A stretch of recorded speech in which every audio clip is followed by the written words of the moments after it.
This is Common Knowledge, a Magic the Gathering podcast about improving at the game with a focus on pauper play. It's not about the cost, it's about the knowledge. Welcome to Common Knowledge. Here are your hosts, Brandon Clark and Lobbert. Enjoy this week's episode of Common Knowledge. What's up, everybody? Welcome to episode 19. Our show notes still say episode 18, Dominaria Set Review. But that's not the episode, and that's not what we're doing. This is episode 19. I am your host, Brandon Clark, and joining with me is the savory Sean the Lobbert. You've never tasted me. That's what you just licked your lips, and I'm really grossed out. This is a Common Knowledge podcast. This is who we are. We're hosting a podcast to give you guys some common knowledge. So we've got a super cool show. We've got a super cool show lined up today. We're gonna be talking a lot about Magic Online, the client. Tips and tricks, how to really get rolling in it once you've started. You got your starter kit, and you've started playing Magic Online. And these are going to be, some tips and tricks to really get you to the next level. Yeah, that's a good way to say it. I was going to say adequate. Really adequate. But that doesn't sound good. Yeah, get adequate on your own. We're going to get you to the next level. Yeah. I'm still working on becoming adequate at Magic Online. That's muscle memory. A lot of this stuff is like above my head. So today, Sean's going to do most of the talking, and I'm going to do most of the learning. That's what you said last week, and then you talked, more than me, I felt like. So I didn't say that last week. Yeah, you did. You said you're losing your voice, and I'm going to let Sean do most of the talking, and then it didn't happen. Well, it was a medical miracle, a medical modern miracle that I was able to have my voice long enough to do the podcast. To yell about healing salve. My card's gas. Reed Duke thinks so. Channel Fireball reposted that clip with the right card image next to it. Yeah, if you don't know what we're talking about, they were describing some card. I don't really know what they were talking about, but it was posted a picture of healing salve, and it's this is for long-term, long games where you're trying to gain incremental card advantage, and it was a healing salve? Wow, okay, Reed Duke, I'll trust you. Yeah, it was a good card for accruing long-term card advantage and potentially dealing with a pesky threat. Probably more of a limited card than a constructed card, though. And it had a healing salve picture next to it, and I sent it to Sean. I was like, see, told you it was good. I took it seriously for a second, and I was trying to do mental gymnastics to be all right, I guess you could protect your creature to remove an enemy creature? I don't know. Yeah, no, he wasn't talking about healing salve. He was talking about some other... he was talking about one of the rares in the set, so I don't know what it is or what it does. I read it. It's it chooses, you select 4 permanents on the board, and then one of them gets chosen at random and is destroyed if a certain clause is met or something. I don't know. I'll bring your D4, right? Yeah. Go, dice roll. Cool. Well, before we move on with our show, let's talk a bit about our sponsor, PureMTGO.com. Check them out for deck lists, podcasts, all the goods. And the show, want to give your support, you can do so on patreon.com/common knowledge. And shout out to all our current Patreons. They're the most awesome Patreons we've ever had. Patrons, yeah. Yeah, we love our Patreons who support us on patreon.com/common knowledge. And don't forget to check out the rest of the shows in the Constructed Criticism Network, the limited time only and Constructed Criticism hosted by the Spencer Howland. That's right. Except for this week, I think he's going on vacation or something. Oh yeah, he is, and you're just gonna have some silver level pros and GP top 8 contenders They'll get by. taking over. Some real trash. Not really. They would all pound me into oblivion Magically. with card games. Magically, yeah. Michael Hinderrocker could probably beat me up. He's a beast. Yeah. Anyway, what'd you play this week? I played a bit more Boros Monarch, and I went 3-2 in a league with it. How was that? It's a good deck, I guess. I don't know. Last week It just feels like it's got a lot of really bad matchups. What's its worst one, would you say? Like I won the matchups that I won. I won the mirror match. I beat Scred Delver, and then I beat Tireless Tribe. And then I got just pulverized by Mirasatron and Blue Black Teachings. So just bigger control decks. Yeah. And then I don't know. I've still heard that like the other really aggressive decks are hard for it to beat, like elves and stuff of the like. And Stompy is probably not very good. Those are on the downtick, so I still like where Boros Monarch is at, but I don't play it much. Yeah. Other than that, I played a ton of Dominaria Limited this weekend. Paper? Mm-hmm. Nice. I went and did a sealed event and then played some two-headed giant. And it's fun. It's a cool format.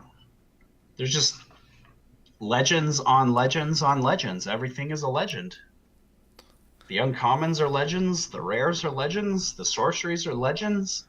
You know, other than when my coworker shows me his Brawl deck, I haven't read a single Dominaria card that's not common. That's where I was until this weekend. And then I was like reading all my rares and all my uncommons and stuff.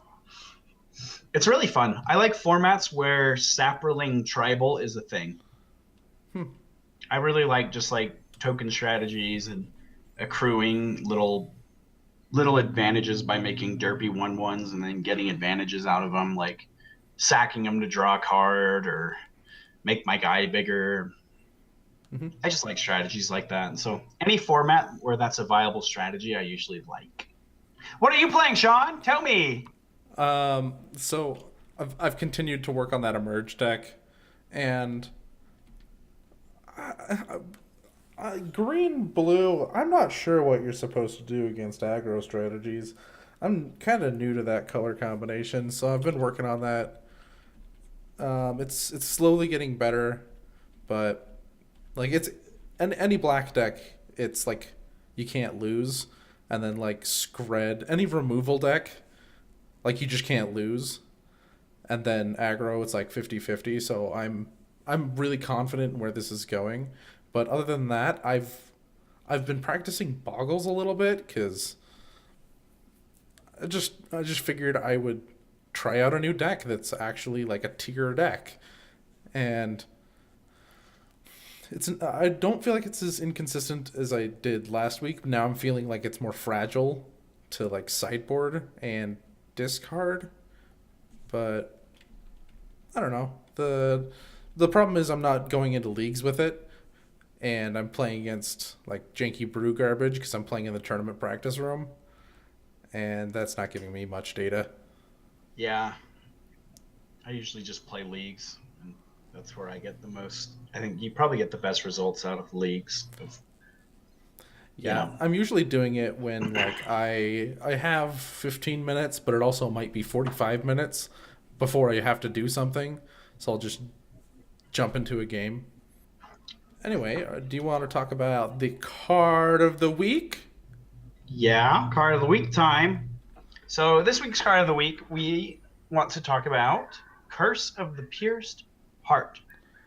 I don't know that we've ever talked about anything out of the burn deck before, and this is probably the best card that the deck can play, but it's kind of like it's like Sulfuric Vortex, if you're familiar with like Legacy Burn. It's probably the most powerful card in the deck, and it accrues the most damage over the course of a game, but the context of the matchup matters a lot. And I think that is the same with Curse of the Pierced Heart. It's really interesting that you're saying that it's the most powerful card in the deck, which I want to agree with, but I remember when Fire Blast is pretty silly stupid, though. When Firebrand Archer was printed and people were trying to create 4 deck slots for it, a lot of people were taking the Curse of the Pierced Heart out of the deck. And I think that's because of the context, likely the context of the format that we were in at the time. So Curse is really, really good if the game is going to go longer than like 6 or 8 turns.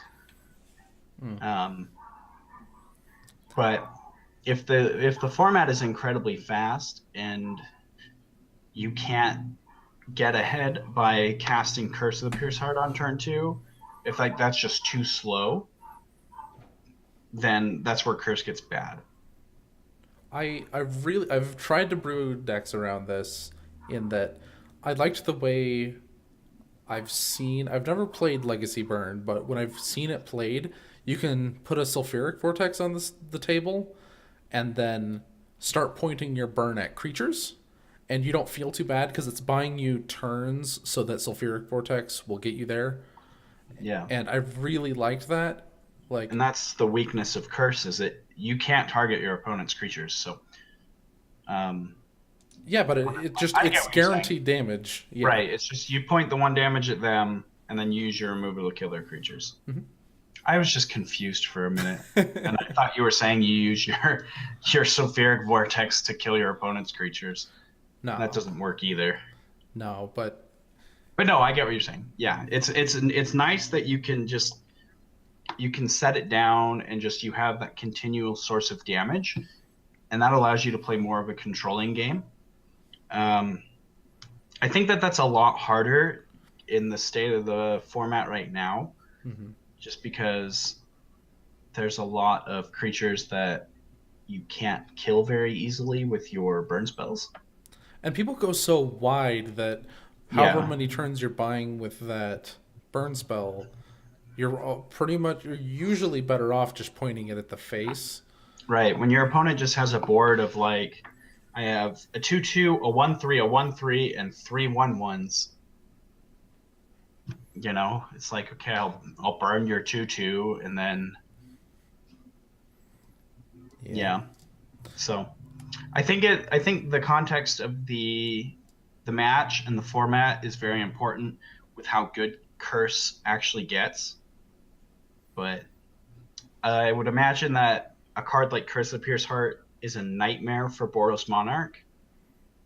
Game 1, like you don't, because that deck doesn't go very wide, and it's not very fast. It's like it can be fast, but it comes with a price. Like going fast in Boros Monarch often comes at the price of tempo. You know, you have to bounce one of your lands to keep your Core Skyfish or your Glint Hawk in play, or you have to spend a turn casting a Prophetic Prism or whatever to make sure you can keep your creature. And the burn deck, I think, can take advantage of that, and Curse of the Pierced Heart just adds it just speeds the clock up a lot. Like when all your lightning bolts, you know, deal an extra damage every turn. Or not all your lightning bolts, but one of your lightning bolts. That just adds up a lot. I don't know if you can hear it, but I think my neighbor's trying to dig through the wall with a spoon or something. They're making a lot of noise. Tell him to stab. Stab. Anyway, but yeah, Curse of the Pierced Heart, I feel like is one of the reasons, let's add to another reason why Hydroblast is so good. You can't remove it. It's hard, like you can't point a kill spell at it, but then Hydroblast just takes it off the table, and they don't have that inevitability they used to have. All right, well, that's our card of the week, Curse of the Pierced Heart. Let's move on to our main topic, where we will be talking about the Magic Online client. So the first thing I wanted to talk about is the first thing I do when I install Magic Online or play it on my buddy's computer is I go into the settings, like I go into account, and then just on the default page, there are three sliders. Usually in video games, there's one slider for like the master volume, but Magic Online, no. It doesn't have one of those. It has three sliders. And I slide them all down to 0 because I don't like the in-game sounds. Like, right at the first, I was like, oh, why wouldn't I want these? And after you've heard, shwa, like 1,000 times, click, click, and yeah, gosh, it's so annoying to me. So I just slide all those to 0, and I feel like it makes my life way better. The first time you and I played each other, and we had Skype open, it only took a few seconds, and Sean was just like, "Oh my gosh, turn your sounds off." I was like, "How do you do it? I don't know." Yeah, it bothers I've just me. Suffering. That's the same screen that you like turn off that giant card window that's unbearable. What giant card window? Oh, the card preview window. You know, it takes up like a huge portion of your screen, and it's just whatever card you're mousing over. It makes it giant. It's not like the hold down middle mouse button and it'll zoom in on a card. That's useful. I love that. It's good for reading cards. But the other one is just like, it's an extra window that you can drag around. It's just a huge card. And I'm sure that people, like a lot of people just hit the X on it because it opens every time you open Magic Online unless you disable that in the settings. And I'm curious to get your opinion on the summoning sick animation. So I don't really care about it, but I think that you should just keep it on. Why?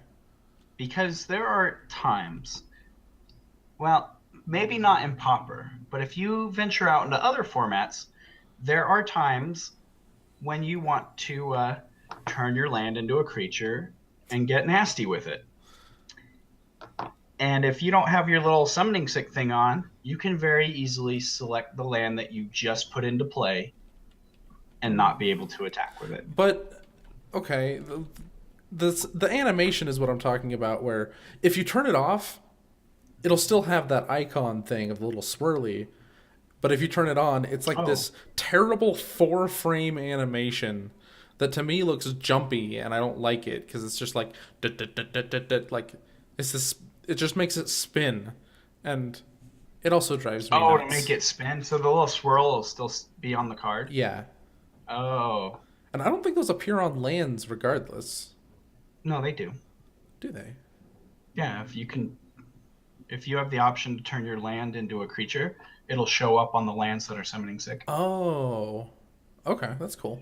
So it actually might not even apply. It might still just show up if you turn that on. Yeah, well, I guess it's going to show up no matter what because it's just not going to spin.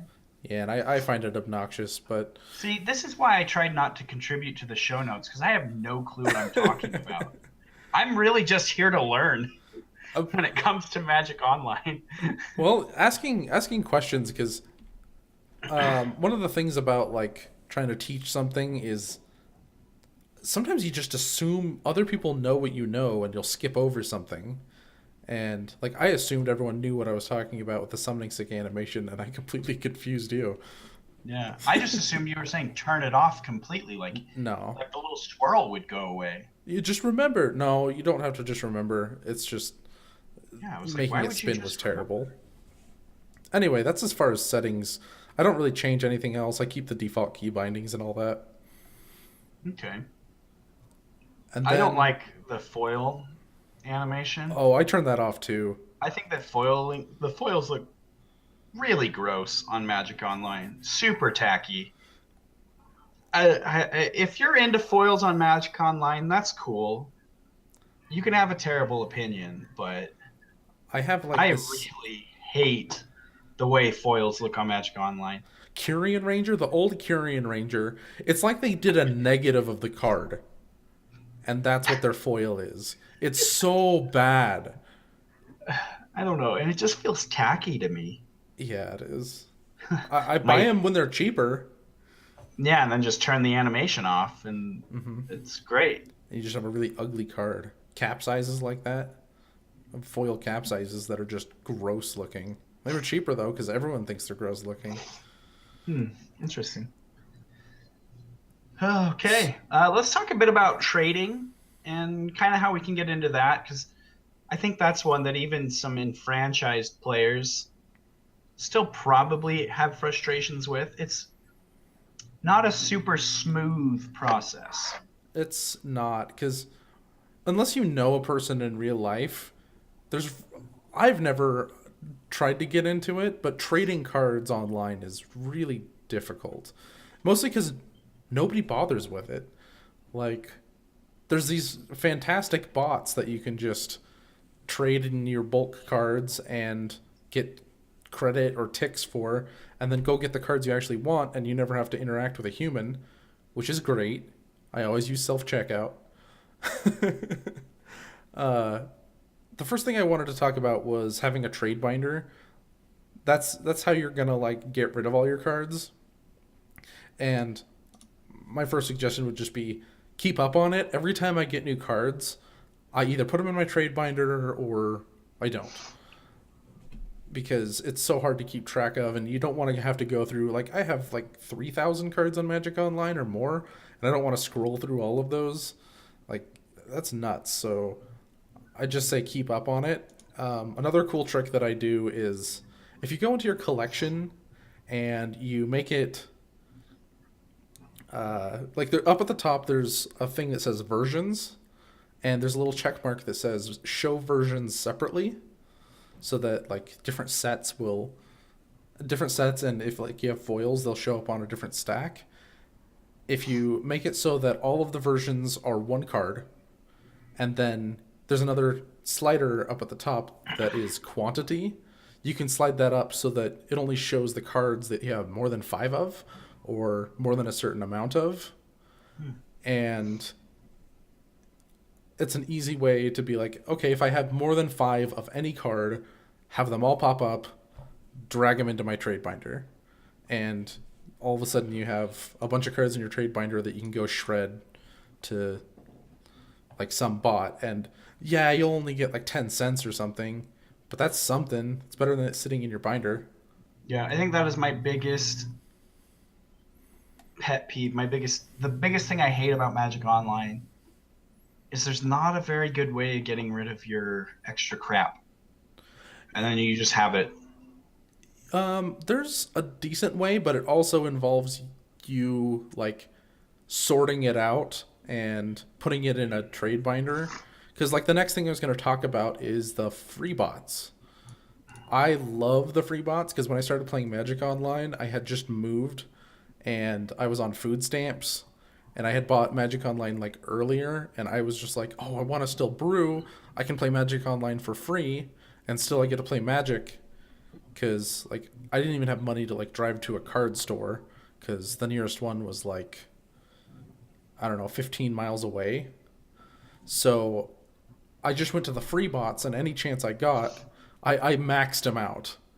Even if I didn't need a card, like, okay, for this month, I like, for example, Card Hoarder free bot. I think it's 64 free commons a month.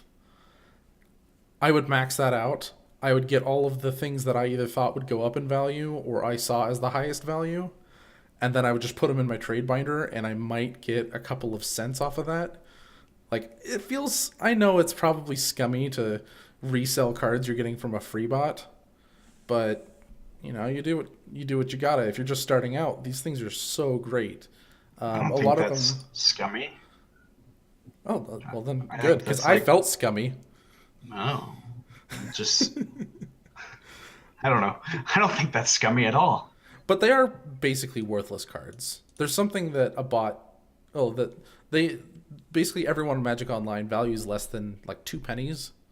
They just throw in there, and they usually have this feature, like the shred feature. Since you can't destroy cards on Magic Online, there's usually a command. Like you'll open up a trade with these guys, and it'll automatically post a big long thing in the chat. It's like, here's all the commands. If you drag a bunch of things over and do this command, it will tell you the values if it's like actually selling you things. Or if you type in like !shred or just type shred, I'll just take everything from your trade binder and give you nothing. And you can't destroy cards, so that's the next best thing. That's how these bots accumulate cards, is people's draft chaff. And they just want to tidy up their account, their portfolio or whatever, and they don't want to have all these useless cards sucking up space. Yeah, and it's being a nice person. Like, it's like, if I'm not going to use these and they're basically sucking up space, I can give these to people who want them. Like me, who I was happy to get, I don't know, like some random like 3-cost green enchantment to just dink around with some Arbor Elves. And then, so I wanted to go over a couple of these. These are the ones that I have added to my buddy list. And I usually check these before I go and buy cards, because like a lot of the time it's like, okay, I'm buying a 4 set of these. I'm saving 4 cents, and I'm a stingy person.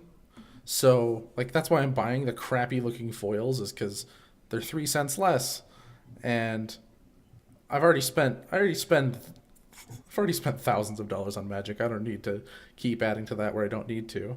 Anyway, so this list is you can basically find it by going to your Magic Online client, going to the trade window and typing in free.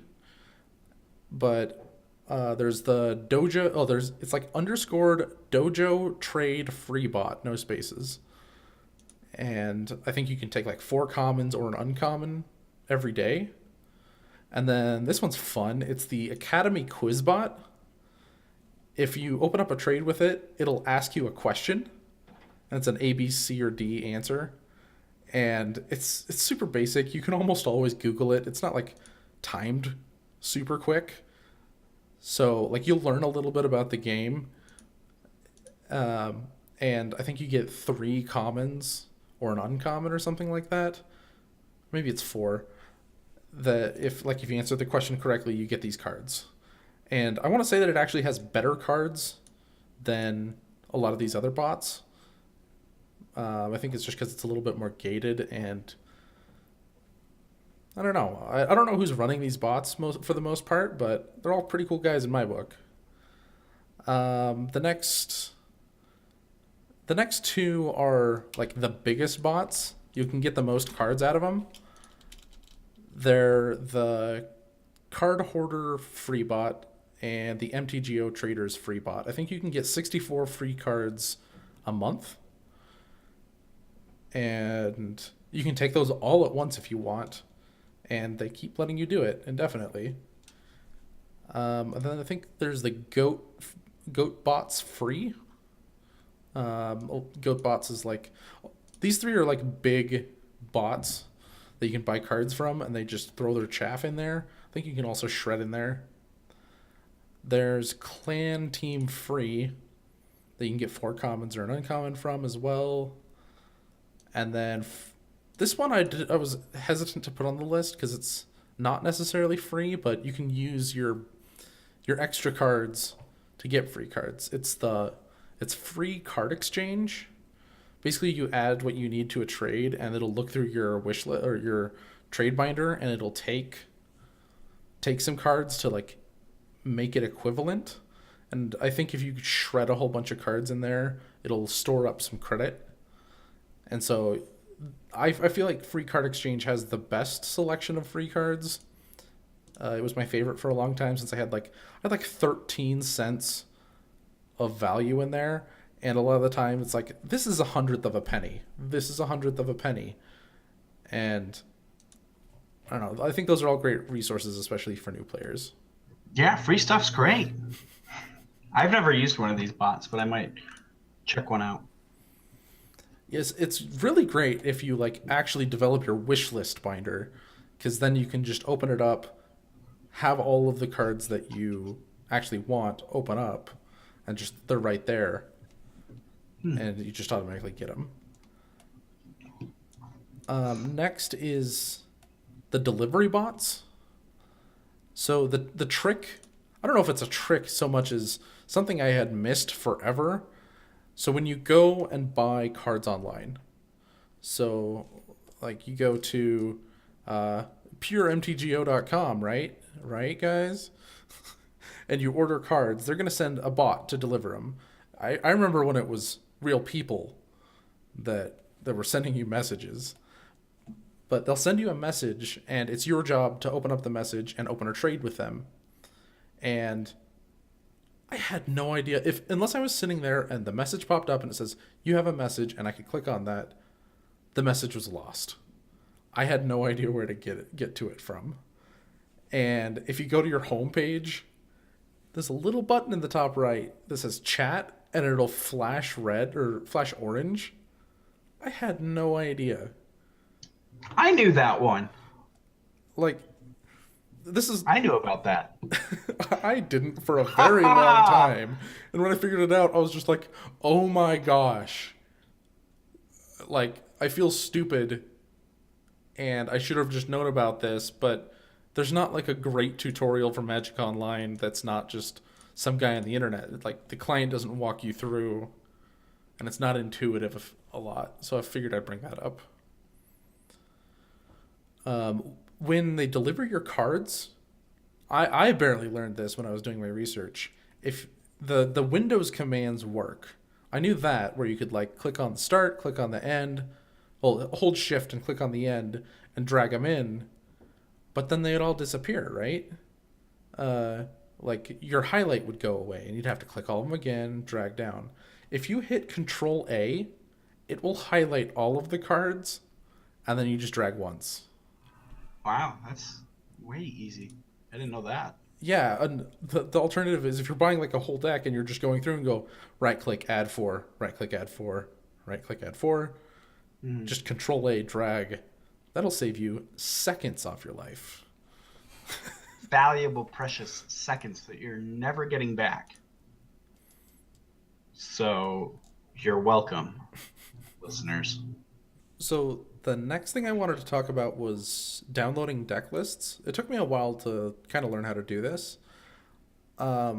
Wizards of the Coast, MTG Goldfish, TCG Player, MTGO Traders. There's like a lot of different websites. If they have if it's a site that has deck lists, there's usually a download button, and you can just click that. It'll go into your download folder, and then you can go in on Magic Online, and when you click add a deck, there's an option that says import, and you can go and find that list. Well, find that list in your download folder and just click on it, and it'll throw it into your client, and it'll like tell you all the cards you need. They'll all have those yellow stripes, right? And something I didn't know is if you go into the deck list with all the stripes on it, and you have some of those cards, but it's not the right version, because when they're uploaded in there, I think it saves the version or something, or chooses a random one. They'll still show up as striped? Yeah, they'll still show up as striped, like you don't own this card. You can right click when you have that deck selected, like out in the field of where the deck is, and there's an option that says, I can't remember what it says, but it's like basically fix this so that like show all card types, and then it'll find it if it's got the card type or the card set or whatever. Yeah, it'll automatically change it in the deck to be the right one that you own. Right. It'll look into your collection, and it'll find that card, and it'll just put it in there, and even if it's not right. And then you can actually go in, like after you've done that, you can right click again, and there's a button that says add missing cards to wish list. And if you like clear out your wish list and fill it with just these cards, now you can just go to you can go to like a bot and use your wish list to only find cards in that, and it really speeds up the process if you're like buying cards that way. You can also you can export your deck list, your wish list. You just basically go to your wish list and say export deck, and you can upload that to like MTGO Traders, and it'll fill your shopping cart for you. So if you're feeling lazy and you don't want to type in, 20, 30 cards, you can go through and just do it all automatically, which I love. Yeah, that's cool. I didn't know you could do that. The only problem that I don't know if they've fixed this, but the videos I was watching said it wasn't fixed. It was like 2016 when they made this video. But if you have a card in your main deck and you have a card in your sideboard of the same name, so say you have like, in the video they had 3 Wastelands main and 1 Wasteland in the sideboard. It will override the 3 in your main deck with the 1 in your sideboard. So then you won't be actually buying your full 75 because exporting deck lists is stupid and it doesn't know how to do that right. Anyway.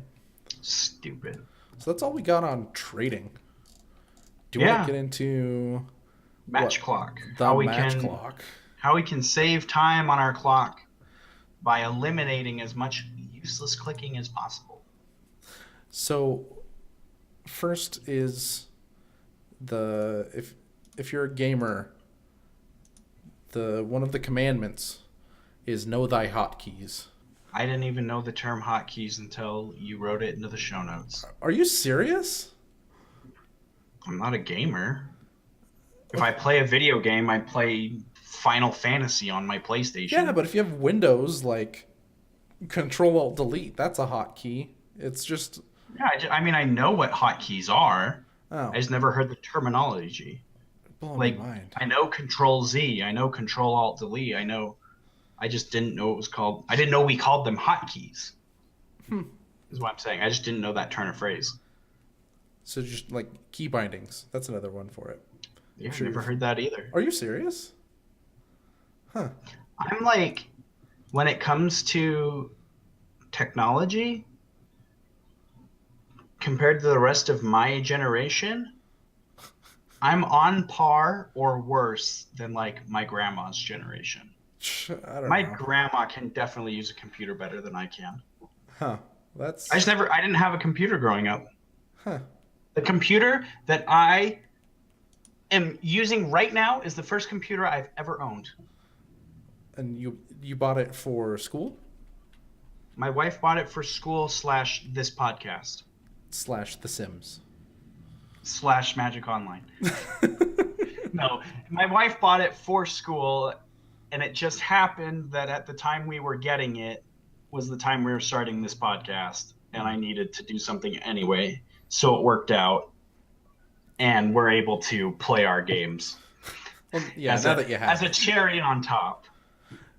So, this being said, I know you can save time with hotkeys. I never use them. Ever. Why not? I'm just so used to using the mouse. Like, I'm the same. I don't use hotkeys. I don't need 2 hands to play Magic Online. Like, insert weird joke about what I'm doing with my left hand. Like... Inappropriate. Vaping? Yeah, I'm a dirty vapor. If nobody knew, cat's out of the bag. Like, that's usually what I'm doing. I'm just Sean has popcorn lung. Yeah, it's common. Like, anyway, like, I don't need 2 hands to play Magic Online. Like, you can do everything with just your mouse, but it does take slightly more time, especially if you're not used to like clicking on stuff as much as I am. Like, I don't know if it matters that I play first-person shooters and I'm used to clicking on things with precision accuracy. But wow, I feel like it helps. That makes you sound like such a nerd. I am a nerd, dude. Like, I just go straight over the OK button. I just imagine Sean like playing his game, like, got him, yeah, pushes his glasses up. Yeah, you never played Counter-Strike. You don't know. I probably don't know what Counter-Strike is either. Oh, I'm imagining it's a shooter game. It's like Minesweeper, except I played the crap out of Minesweeper. I'm sure you did, Brandon. Anyway, I can beat the easy level in 7 seconds. That's my record. If you click the bottom right, if you need a reminder of what your hotkeys do, There's a little keyboard icon. It'll just give you a little reminder. Speaking of which, I don't know if I have it written in here, but there's a new button that is yield until end of turn, and it's the greatest thing ever. Oh, so you can yield a trigger through a turn, and then you can come back to it later. What? So, like, you yield to something, right, until the end of turn. No, it's yield everything until end of turn. So it's like, I'm going to crack my fetch land on your end step, but I'm not going to do anything else, and I know that. So you right-click, select yield until end of turn, and you don't got to hit it's F5. Different than F6 because you can still do something in an end step. Yeah. I get what you're saying. And it's been a huge time saver for me. Like, if you know you got to crack your fetch land at the end of turn, but they're like comboing off, you have that option now of just like, all right, we'll do your thing. I'm not going to use any of my time, but I still get to do the thing I want. I think it's like the greatest thing they've ever added to the game. It really adds to the game. Wow. That's cool. I didn't know about that one. But, oh yeah, I do have it written in here. It's the next section called yielding. Yeah. That was our segue into the section about yielding. Perfect. So whenever a trigger happens, really I don't care if it's going to happen only once in a game or whatever. I almost always just right-click it and say always yield. Like, if I know I'm never going to need priority, like, opponent plays a gain land, right-click it, always yield. Every time they play a gain land, it'll just happen. And I'm at least conscious of that enough that I'm not going to, like, miss out on my math because I didn't realize they gained a life or anything like that. So it's just so automatic, and it saves me, a couple of button presses over the course of a game. Which, that adds up. Yeah, like, yield to your opponent's ninja trigger so that if he, hopefully he's not hitting you 4 or 5 times in a game, but you never have to think about it again. Yeah, and these are all things that are going to save you, microseconds of time, but when you do them all in conjunction, they add up to minutes on your clock. Yeah, and it's just mastering all of these things, making them second nature. It takes away things that you have to think about. Like, it's not just time, it's thought power. So that kind of brings me to the next thing is you can right-click something and say always yield, but if it's a conditional thing where you have, not a conditional thing, if it's a may, and you can say yes or no, you can right-click that and say always yes. So, like, the things people's, if you're watching someone play, like revealing a card to a Delver. Like that's something you wouldn't want to always yes. Yeah, and that's probably something you wouldn't want to always yield to either, since you can, like, brainstorm in your upkeep or fetch. But like a Ninja of the Deep Hours. Ninja of the Deep Hours. You want to always yes that, because when are you ever not going to draw your card with Ninja? Yeah, so something that people don't realize, and it's frustrating for me to watch, and I just want to explain it to them for the 100th time, is for some reason Magic Online, when you say always yield... That sounded so hostile. It is. I'm angry. It was so passive-aggressive at the same time. When I see people do this, seriously, it makes me really want to sit down and explain to them how to fix it. I'm that guy in the YouTube comments that's like, hey, you can be doing this better. And it's, when you say always yield, it yields to everything with that same name of card. When you say always yes, it's specifically for that card. If you flicker it, your always yes goes away.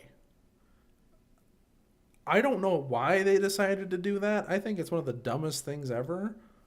Whatever. So like, if you have 2 ninjas and you say always yield, always yes on the first one, and then you hit for the second time, one of them just automatically happens. There's one still on the stack, and the streamer will go, oh, I thought I said always yes to this. No, you said always yes on the other one. And then Sean's at his keyboard. And I'm just cracking his knuckles, just getting ready. Yeah, I'm gonna rip this guy a new one. I'm just like, hold me back! Hold me back! And everyone else in the call center's like, what's that guy doing? That's where Sean watches his majority of Magic streams, is at work. I don't do while nothing he's at waiting work. for people to call him. So, another thing to note, I'm sure everyone's aware of this, but your always yeses and always yields don't carry over between games. It's super annoying to me, but if you yield to something one game, it's not gonna carry over between games, so you kind of have to redo that. Anyway, that's all I had for yields. Yields. Let's talk about stops, because I know that this one gets me a lot, where I'll forget to put a stop on, and then I'll miss my timing on something, and I'm like, oh, I wanted to respond to this.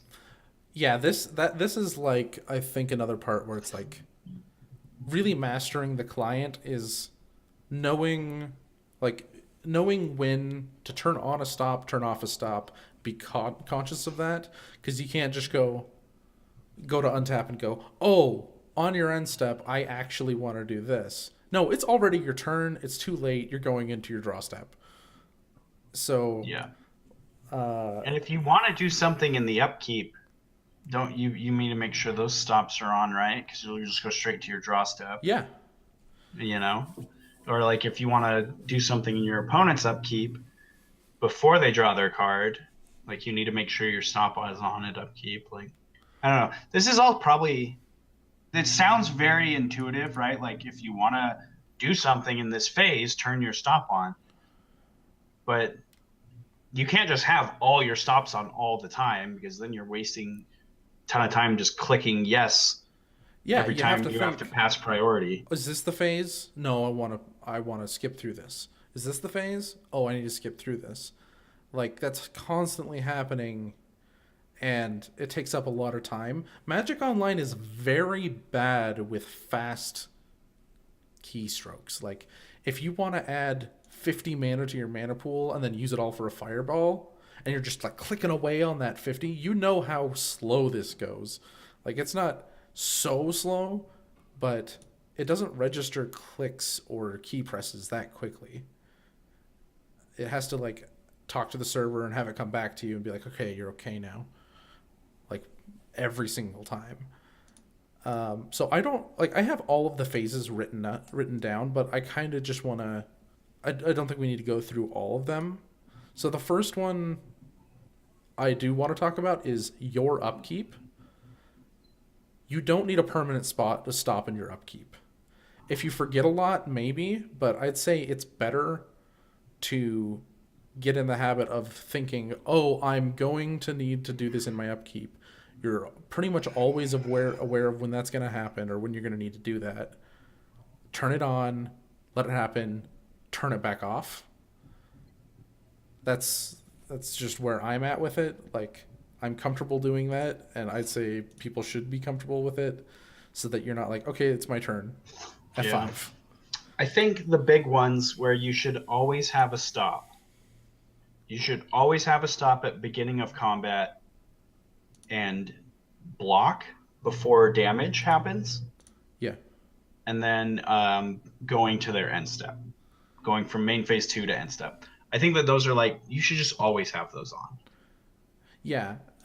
Like, you don't need a stop in your end of combat or their end of combat almost ever.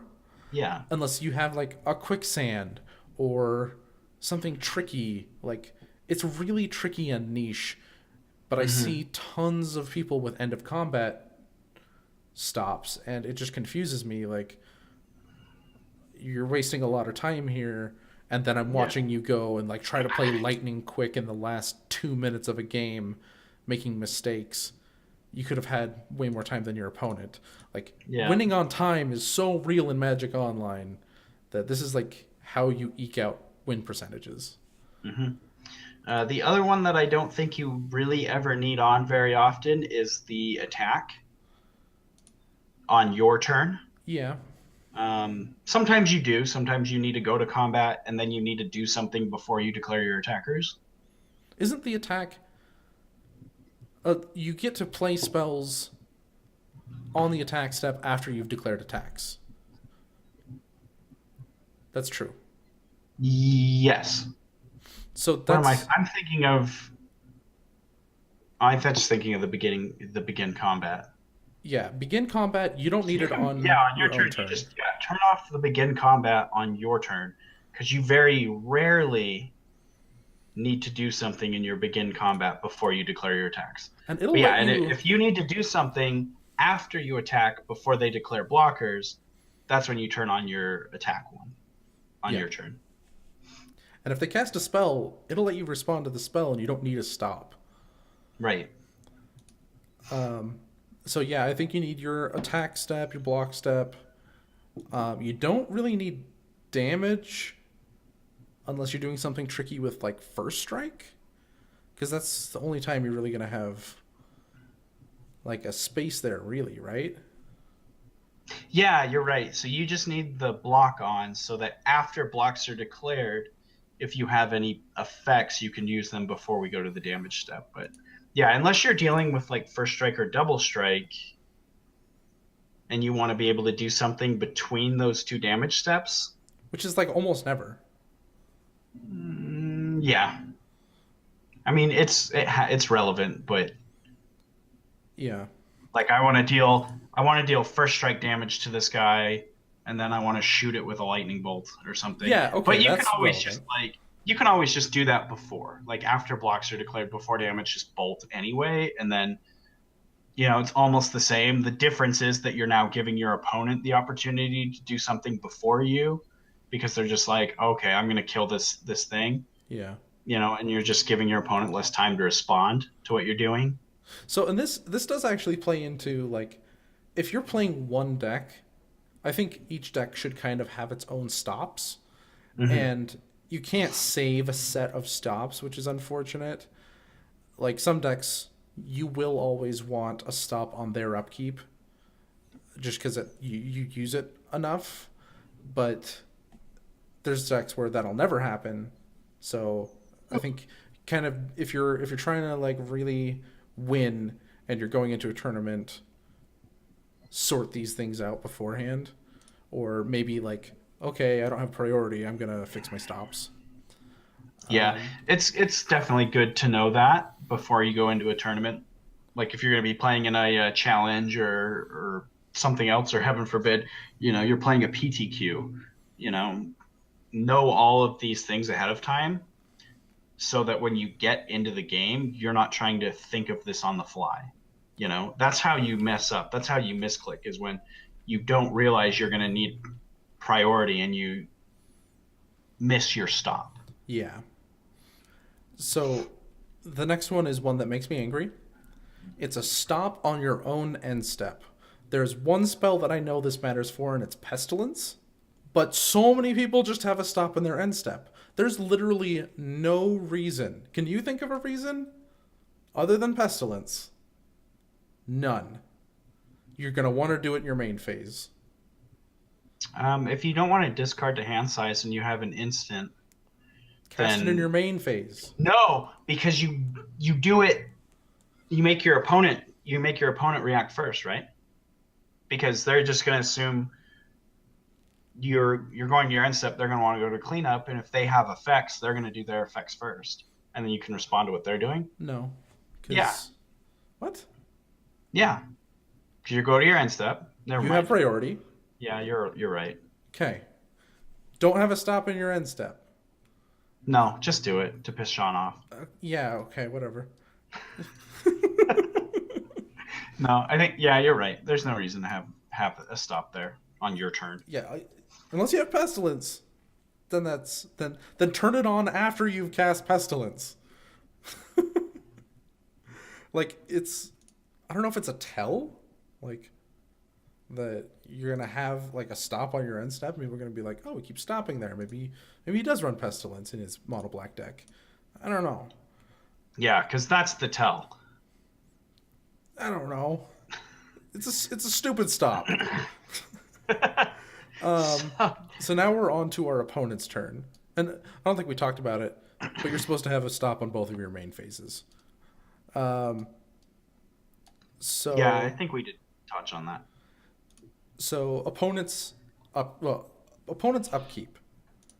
This is one that I toggle on and off because it's more rare that I want to do something on their upkeep.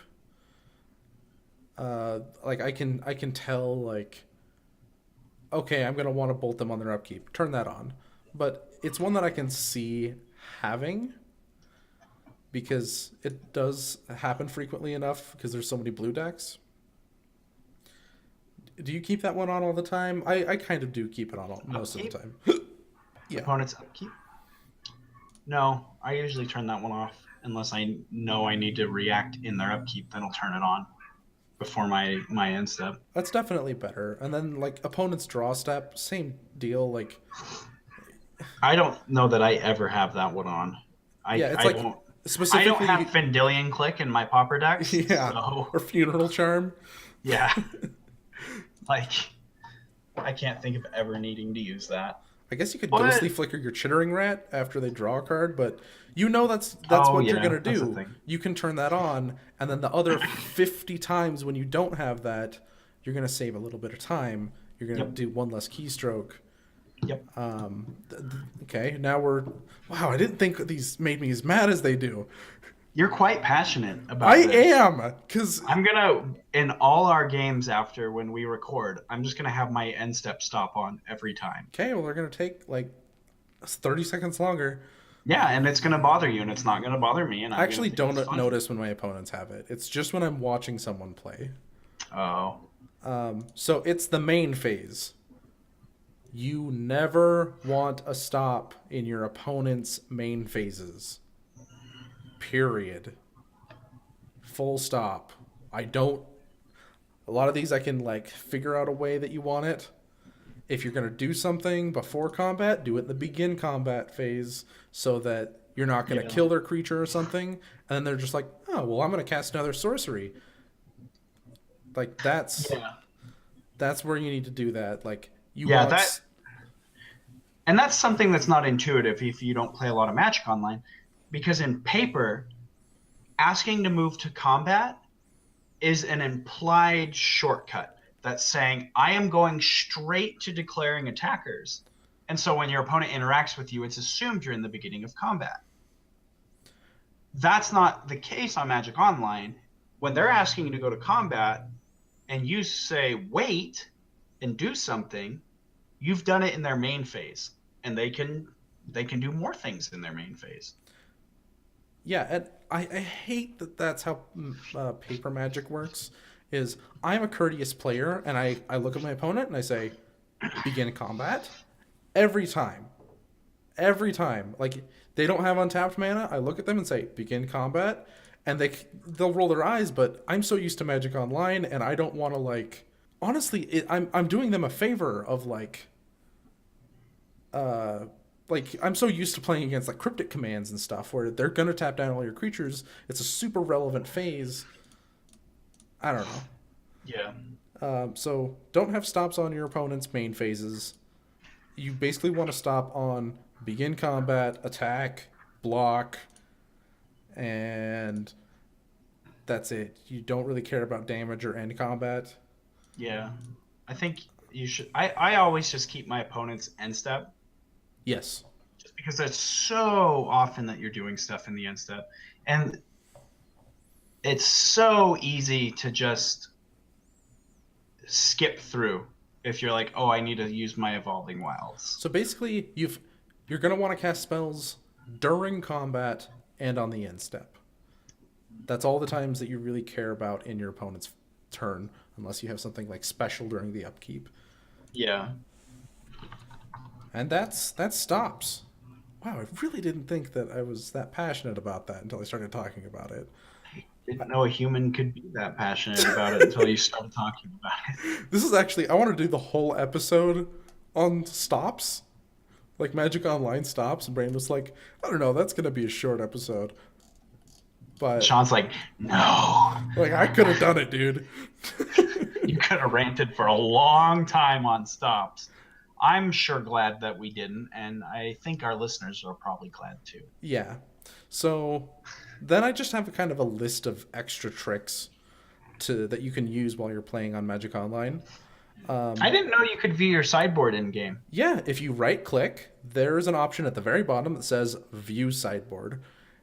Oh wow. And it's useful for knowing like how many of these did I take out, how many of these are still in, etc. Like exactly, like just knowing the exact numbers, not having to commit that to memory as much, and just knowing that that's there. That's incredibly useful. If you didn't know about this one, it's if you hold control after casting like a spell or an ability, you'll hold priority. And I'm not. That's how you do it. I can never figure out how to hold priority on a spell. Yeah. It's a good thing I don't play like Ad Nauseam Storm online. Well, yeah, you learn pretty quick when you play a deck like that. The most relevant one I think is Carrion Ranger. Like, or the one I tried to do to you the other day when you made all your tutus and I tried to wipe your board. Krark Clan Shaman. Yeah, I couldn't figure out how to hold priority to sack more artifacts, and so you just killed your own guy. I just killed my guy, and I was pissed. Yeah. Why doesn't it work? So the way it works is when you cast a spell or something, it automatically gives priority to the opponent. But that's not how real Magic works. Like, right. By the rules, it's you still have priority. I get priority first when I cast the spell, and then I pass priority. But that you can pass it back, and when you pass it back, the spell resolves. That would take even more button presses, and Magic Online is unruly as it is, so they kind of just shortcut that. But you can. That's nice. I like that. Now that I know that, I like that. Next up, I have the Attack All feature. Just right click. I like that one. Right click and say Attack All. That one gives you the option too of attack them, attack their Planeswalker. If you need to make separate attacks, don't use the Attack All feature. Yeah. Right? Because it doesn't give you the option to divide unless you're it up. attacking everyone at a Planeswalker. Well, yeah, but then that's what I mean. If you're making different attacks. So it's like I need 3 creatures to attack my opponent and 2 creatures to attack their Planeswalker. Why are we talking about Planeswalkers? They don't exist. Yeah, the Planeswalkers don't exist. In Pauper. Yet. Oh my gosh. Come on, it would be sweet. Oh my gosh, when power creep gets to that point that we have Planeswalkers at common. What? I don't even want to imagine what that limited format is going to be like. Planeswalker rule doesn't apply, and like I don't know, you could do some kind of cool story point where it's like Nicol Bolas made an army of Planeswalkers because they have artificial Planeswalker sparks. Come on. The Nickel. That sounds terrible. Oh, come on. No, I do not want to play. That's way better than the. I do not want to play Pauper with Planeswalkers. That's a better storyline. I do not want to play Limited with Planeswalkers. That's a better storyline than Almond Cat. They're blue zombies because Nicol Bolas is evil. With the Fofos. But like he's like, okay, I made this army of Planeswalkers to fight the Fab Five. I don't know. That sounds better to me. That is a cool story. I'm not saying that wouldn't be an interesting story. I'm saying I don't want to play in a world where I can get Planeswalkers in every pack that I draft. Why? Planeswalkers are no. They're no. They just add such a different dynamic to the game. Yeah, they do. I don't mind them in constructed because I have the tools to kill a Planeswalker. How about one? Just one. How about one? Just one common Planeswalker. No. But it's like weaker because like you can just attack it directly. Like kind of like Hearthstone. What? Like you know how So they have to create a new subset of rules for these special common Planeswalkers? They're just Planeswalkers. Like you can attack Planeswalkers directly. Like you can't attack creatures directly, but you can attack these little common Planeswalkers. But my opponent can still block. Yeah. And Planeswalkers still typically protect themselves or accrue some sort of advantage. Common ones wouldn't. They cast their common Planeswalker, got an advantage out of it, blocked your creature, got another advantage out of it. So like it has like No, this is an awful idea. Stop. it's great. Shut up.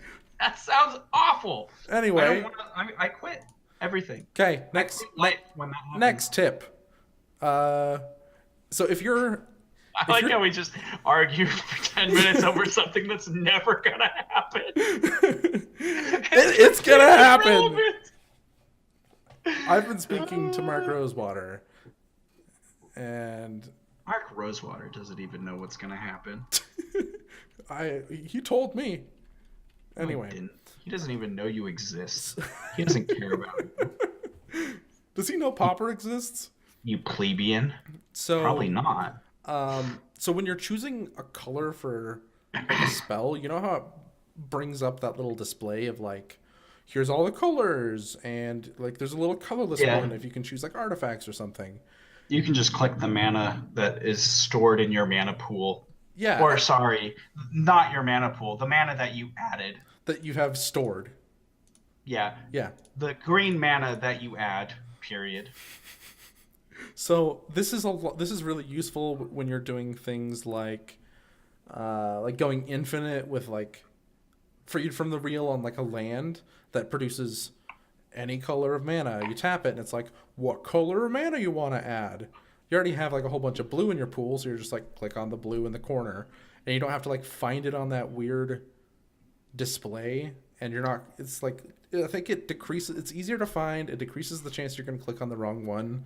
It's just quicker. So, this is sort of relevant to what we're talking about now. But you remember the other day when I was complaining about how I hate that when I tap a Ravnica dual land, a Ravnica bounce dual land, you have to go in and click on the mana that it produces, even though it's the only mana in your pool. Yeah. If you tap that first and then cast your spell, it'll automatically just use it. No, it's the other way around. Oh, is it the other way around? So if you click on cast my spell, click on my spell to cast it, and then tap it. Yeah. Which is that's I was just getting pissed off about that the other day because you're used to tapping all your mana and then putting the spell on the field. Because that's the right way. The right way is to put your spell on the field, declare that you're casting it, and then tap your mana for it. But players don't do that. We in paper just go tap my mana, cast my dragon. That's what I assume all Magic players sound like when they're playing Tabletop Magic. Tabletop Magic. That's what I sound like. But yeah, if you do it the correct way, which is cast your spell and then pay your mana, it'll just eat up that mana right away, and you won't have to click on it. Yeah. You know, like I'm gonna cast my Core Skyfisher, tap my Boros Garrison, and it just sucks the mana up instead of like, what mana would you like to use to cast your Core Skyfisher? The 2 mana I have in my pool, dummy. I think it still asks you for things like Burning Tree Emissary with hybrid mana. Interesting. So next I have... I don't think it does. No, maybe it does. I don't know. I've never cast a hybrid spell with a Ravnica bounce land. So the next I have, if you go into account, there's an option that says game history. You can go back and view all of your past games. Like, really? Yeah, you can play. You can click play through all of the plays, and you can just watch the whole game. You can watch the whole game. I was always curious how that worked, how to do that. Yeah. I want to go back and find my game where I stormed on turn 2. Yeah, because that's just so. This is especially good for like commentary on a game. Because you can play your game without having to be talking or going through your plays. You can just focus on playing the game, and then afterwards you can come back and say, "This was my thinking point at this juncture of the game," and yada yada. Yeah, and like if you play a game and then you want to go back and maybe record it, like you're not always conscious of I'm gonna want this on the internet when you start a game, so you can just go back and watch it. It shows your hand, it shows you everything. It doesn't show your opponent's hand. So next is vote effects. So when you cast a spell that votes for a card, usually when you target a card, you can mouse over the card on the stack and it'll highlight what it's voting for. And if you do a card that says vote, it doesn't do that since it's not targeting. You have to actually go through and find in the text box, it will have in blue 1 vote. That's annoying. It's super annoying. Are there any vote cards in Pauper? Custody Squire. Oh, yeah. Yeah. I forget about that guy. I was blowing people out all the time when I was playing that women deck. Because they just didn't know what you were voting for, and they'd vote for the wrong thing, they and would you'd just get a start 2 for getting 1. mad in chat, and I would just be like, I know the trick, I'm not telling you. How do I see what you voted for? This is BS! And then I'd get like two enchantments back, and I'd just be laughing.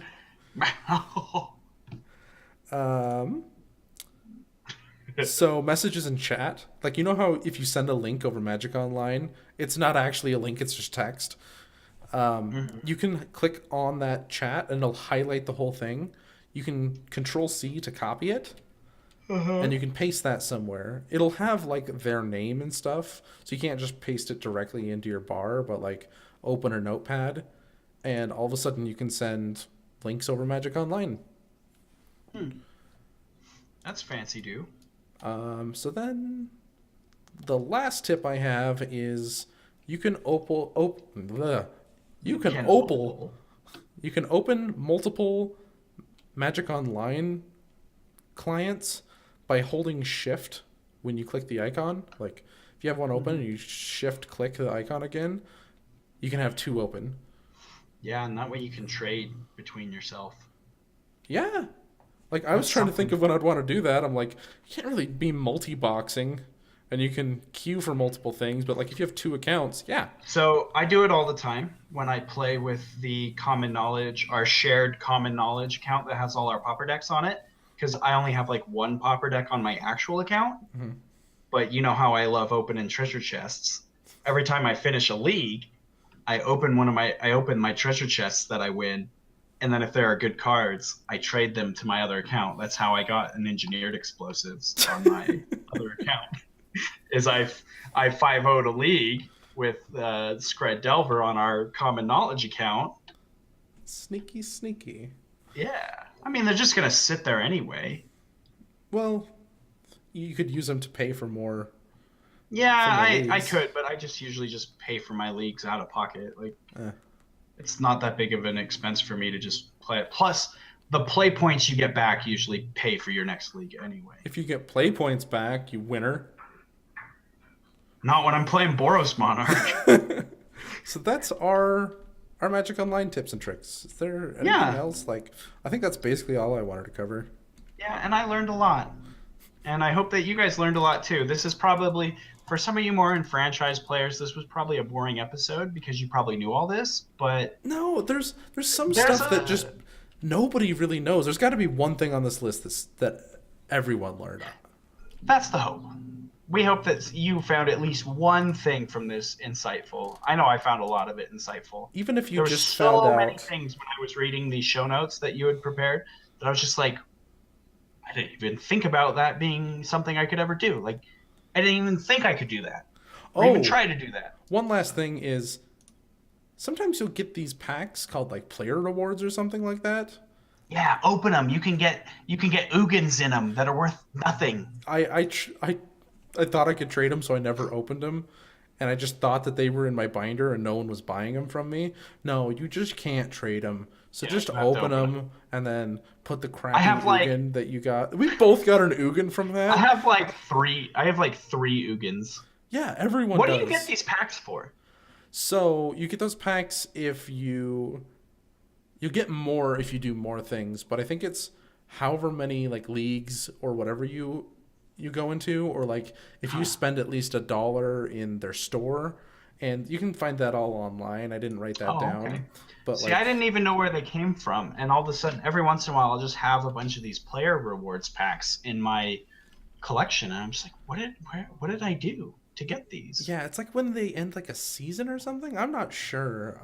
Interesting. I haven't. You know cared how enough. I love opening stuff. Yeah, like I love losing value. the thing is, there's a limited amount of cards that you're gonna get out of those things. So whatever they put in them just tanks.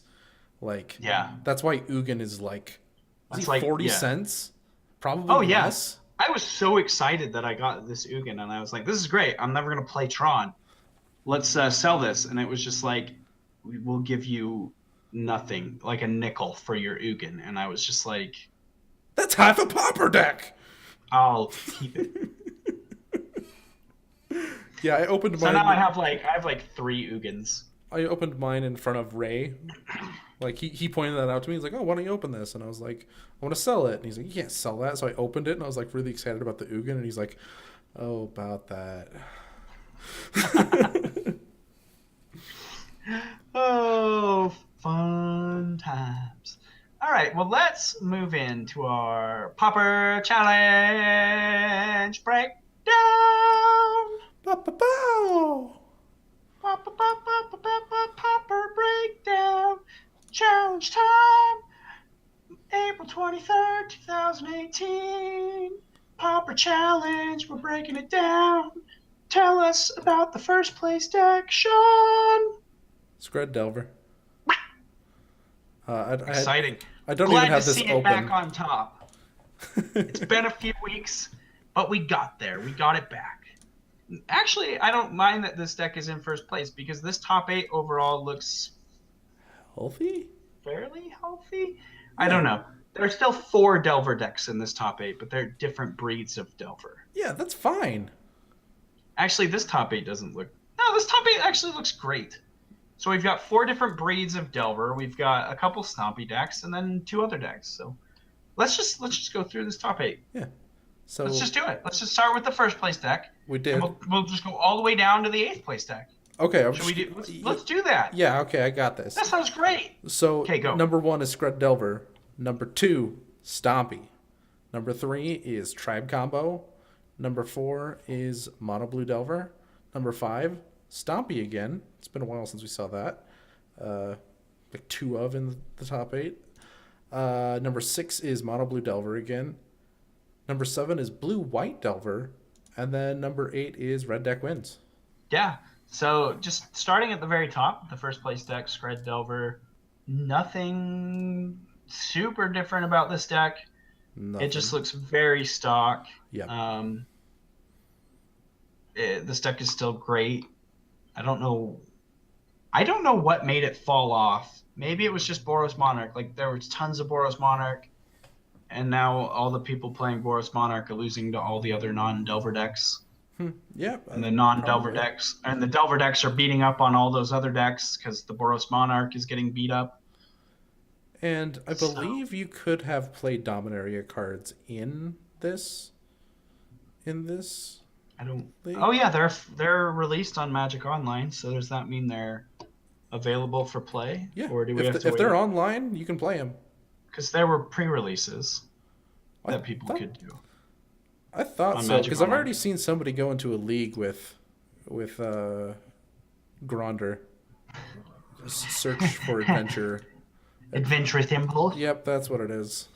I will tell you that card is as powerful as we think it is. Huh. And that is in just playing it in limited. The card is very good in limited. Awesome. Good to hear. So, next is next Stompy. Yeah, this looks stock. Yeah, and seeing 2 copies of it in the top 8 is interesting to me. Yeah, I hate to say this, but I miss seeing Stompy all the time. Like, it was one of those decks that you could actually game against a little bit and like metagame against. I know you can metagame against like Scred, but it's a little bit harder. Like, yeah, you can go. Because Like, Scred just has so many tools that it's very hard to beat, even when you are trying to beat it. yeah. It can still just beat you. Number 3 is that tribe list. Very stock as well. It is playing a Custody Squire in the board, but that's all I want to say that's really unique. Yep. New York. You're playing all the snow-covered plains so that they can go turn 1 snow-covered plains, and your opponent will think that you're Scred Delver for a minute, and then they'll make bad decisions, and you'll kill them with Tireless Drive. That's more when you play the island, but maybe What did I say? The plains. I said plains because I have my cursor scrolled over it on my screen, but yeah, I meant island. The snow-covered plains does have cool art, in my opinion. Weird moon thing. The old art, yeah. Do you like the old snow-covered artworks or the Ice Age snow-covered artworks? Because they're different.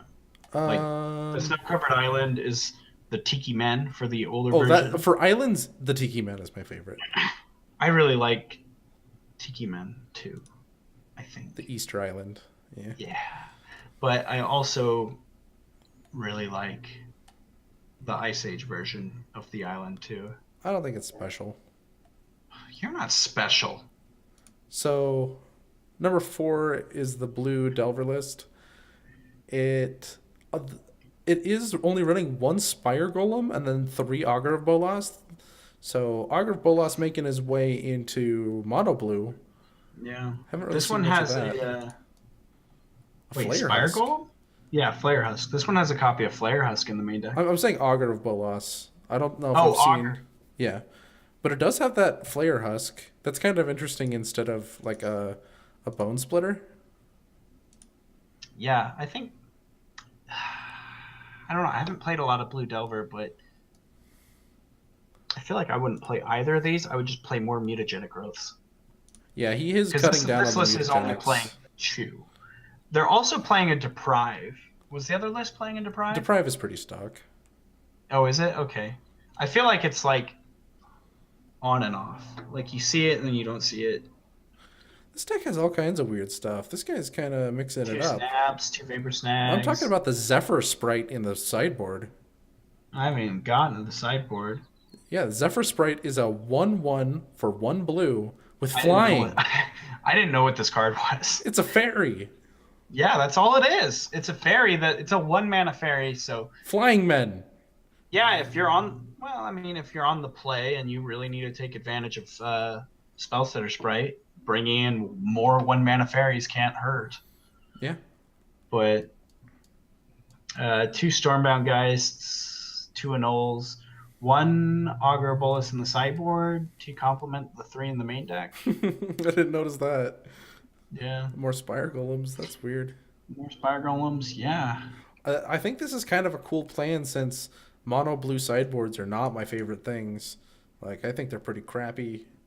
But then it's just like throw more specific threats, more specific creatures in there. I like that kind of. I like it playing Psychic Barrier. Yeah. Just as like I need another counterspell for the creature matchups. So like the double blue isn't a drawback for me, so I'm going to deal you an extra point of damage. Yeah. I think this is a spicy list, and I like it. Like there's a lot of deck building decisions that I would have never made. But they all make sense to an extent and serve a purpose. And I like that. I like you can look at this deck list, and even though it seems out of the box and kind of strange, it's not just like weird cards that he just threw in there for the sake of it. Like you can see that like all these decisions have been thought out.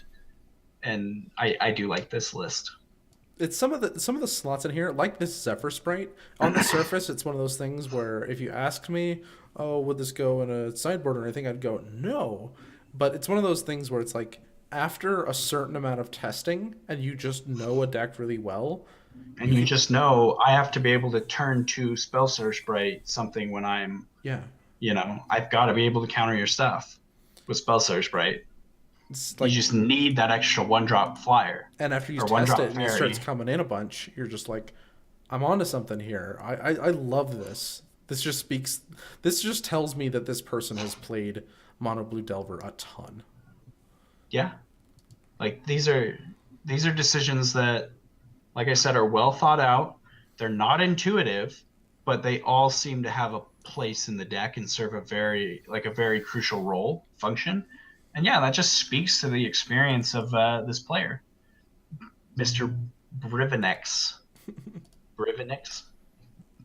Brivinix? Yeah. I don't know.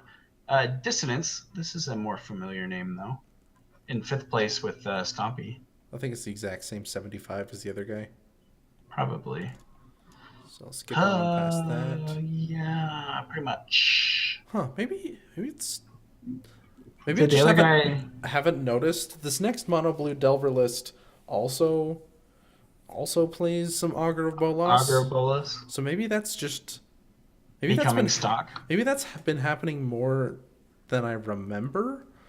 I think that it has been. Huh. I just didn't think that Augur was in the mono blue, so like that's news to me.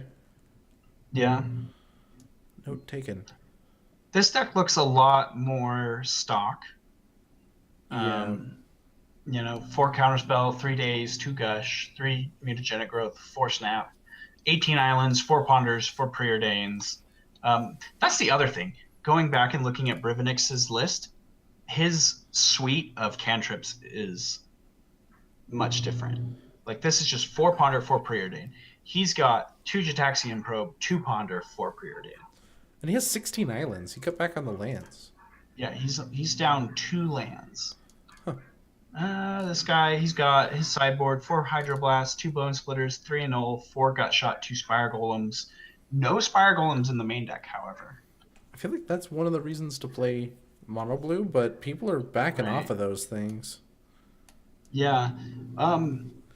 They're really good against aggro since they can block. And maybe they block super well and they attack super well. And Augur is just card advantage that can block. So yeah, maybe Augur is just kind of taking that slot up. I don't like the absence of Stormbound Geist in this deck list as well. Oh yeah, Stormbound Geist. I feel like that's a no-go. 4 gut shots. Maybe that's against like elves or something, but yeah, they're just so good against like the mirror and removal decks. I guess like Bone Splitters probably come in when you're bringing in your Spire Golems, but I don't know. I could see like cutting a Gut Shot, cutting a Bone Splitter, and then playing 2 Stormbound Geists. So let's move on to the spicy list. Number 7. Yeah, blue-white Delver. Delver. So it's creature suite. We're looking at 2 Augur Bolas, 4 Delver of Secrets, 4 Elusive Spellfist, 2 Jessian Thief, 4 Seeker of the Way. Jessian Thief is a card that I never thought would see play outside of like its limited format. I was psyched for this card. So it's for 3 mana. It's a 1/3 human rogue with prowess, and then when it deals combat damage to a player, it draws a card. Oh man, I really like this card. It's like with the elusive spellfist, Seeker of the Way, and then Jessian Thief. Like you just thinking about it, Jessian Thief is a powerful attacker. Yeah, it's not a 1/3. It's a 2/4. Or a 3/5. And if they try to stop it, it just gets bigger with your counterspells. Not to mention like mutagenic growth or something like that when it's just huge all of a sudden and it just starts eating things. I feel like that's what it's gonna do is just Jessian Thief eats things and then the rest of your board just pecks in. Because your opponent's gonna block it and it's gonna take one of their creatures. So whether it's drawing a card that way or not, unless you're using mutagenic growth on it to eat your creatures, you're 0 for 1ing your opponent like every time, because you're casting your ponder and you're drawing a card off your ponder, and then you're eating their creature with Jessian Thief. And a lot of these, like the elusive spellfist, the thief, and the Bolas, the Augur of Bolas, all have 3 toughness. And they can just block for days, and then like they have Piracy Charm. They have Piracy Charm in their deck, so all of a sudden these creatures just become like 4/2s. Like not all of them at once, but Jessian Thief becomes a 4/3. Right? Oh yeah, because prowess. Because the prowess, it doesn't lose a toughness. Oh my gosh. So like put that on Seeker of the Way too, like I can see this dealing out some major damage. I really like this deck list. Or you just give your creatures Island Walk, man. Yeah. and draw a card with your Jessian Thief. Yeah, I love that they're playing one. I wish they could play more, but I can see why they're not. I want to build this deck I and might. play it. Yeah, this deck looks way cool. Super spicy. I'm a little hesitant about playing 4 days in your 3 Evolving Wild, 3 Tranquil Clove Plains deck. I mean, it has 10 islands, but Why? I could just see he has 4 days. So?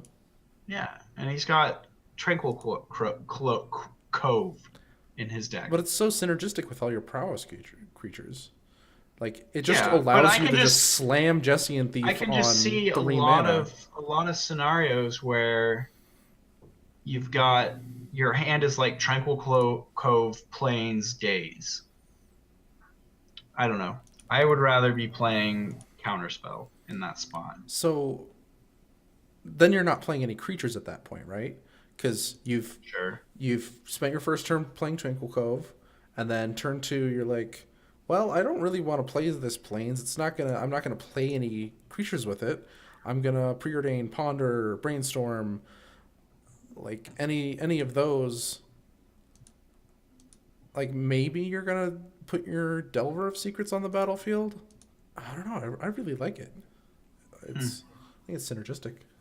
I think Days is super powerful, and it's great when you're just trying to tap out for big boom booms like every turn. But I just don't like the idea of having that many non-islands in my Days deck. I never would have been able to make this deck list because it has 0 counterspells in it, and I never would have thought of that. Yeah, I guess that's the thing too. Maybe I'm just thinking about it the wrong way. And Days probably is the right way to go. Like, looking at the way this deck list is, I think Days is the right way to go. I just don't like the idea of playing a Days deck with that many non-islands. But I don't know, maybe it's not that much of a drawback. Like, in actuality, it is only 4 cards. Like, 4 of your 17 lands don't synergize with Days. Okay. 8th place is Red Deck Wins. Yeah, this one's running Reckless Abandon and like Dynacharge. So it's got a little bit of spice in it. But other than that, the creature package is entirely stock. I don't know if I like Reckless Abandon. I don't know. I'm sure you always have a creature to sacrifice, so it's probably not that big of a downside. It can do, like, the extra point of damage. It does a lot of damage. Like, that is a ton of damage. I'm just always leery about putting cards in my deck that, as an additional cost to cast, sacrifice a creature. Of course, yeah. This deck has 34 creatures in it. and they're all, like, when we get down to the nitty-gritty of it, they're all pretty bad creatures with the exception of, like Foundry Street Denizen's good because it can get huge and trade with stuff, and Goblin Here Cutter is insane. Yeah. But, like, for the most part, like, a lot of your creatures just get outclassed very fast. Like spent Bushwhackers. Like, after you've already kicked them, they're just sitting on the battlefield not doing much. So there are probably a lot of great things that you can sacrifice to Reckless Abandon to get in those last points of damage. And I don't know. I just want to talk about this real quick. It's not really about this deck per se, but it made me think of it.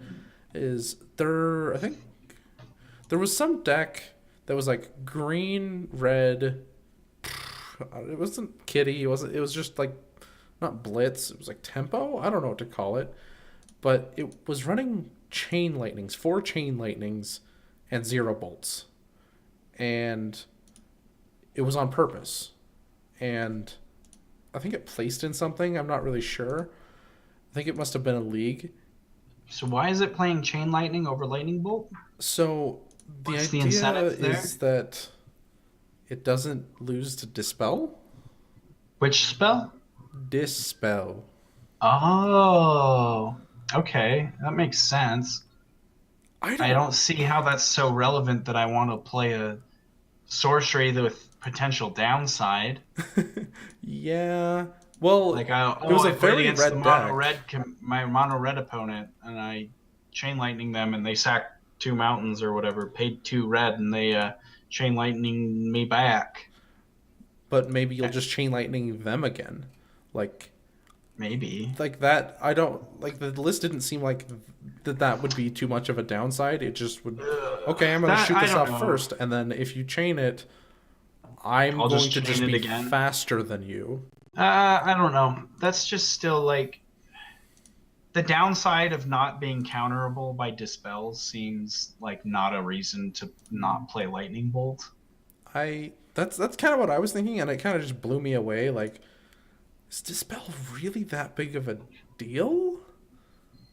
I don't think that it is. I don't think it is either. Okay. Well, that was the show. That was our breakdown and our thesis on Magic the Gathering online client. And yeah, hope you guys enjoyed it.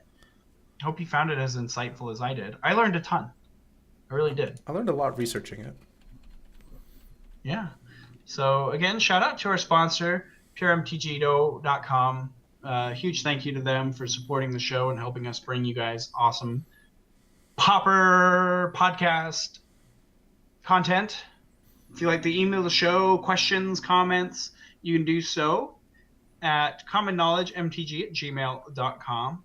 And you can support us on Patreon, patreon.com/commonknowledge.